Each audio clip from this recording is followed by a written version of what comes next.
To the President of Golden Lake College, Mr. Vicente Archid, to the school's principal, Ms. Erin Galang, to the school's assistant principal, Ms. Grace Alboleda, to the teachers, students, parents and guardians, a pleasant afternoon. I'm Ariel Louia Bibulian, a grade 4 student welcoming you to the kindergarten moving up. I remember when I was in kindergarten, I just watched and waited for my name and picture to be flashed on our television. But during my time, we had online moving up due to COVID-19 virus. I actually didn't even get the chance to see and meet my classmates in person. But looking at the kindergarten students today, I see big smiles and big futures.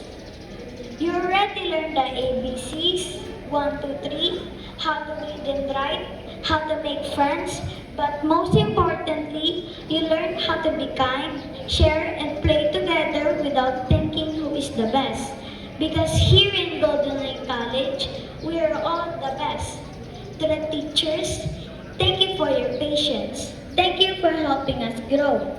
I know it is hard for you since students this age are very active and loud. So kudos to the teachers. To the parents and guardians, thank you for waking up early to prepare our breakfast and helping us get ready for school. Thank you for helping us with our homework, for also teaching us how to read and write. We know you're not mad. You're just tired because it took us multiple times for us to remember how to read Babe Bobu, for us to know that 3 plus 4 is 7, and 7 plus 12 is 19. So congratulations, you and your child made it. To the kindergarten, congratulations, you are now moving to grade 1. I know you are a little scared but excited at the same time. Trust me, it's going to be more fun. You will meet new friends and learn more subjects.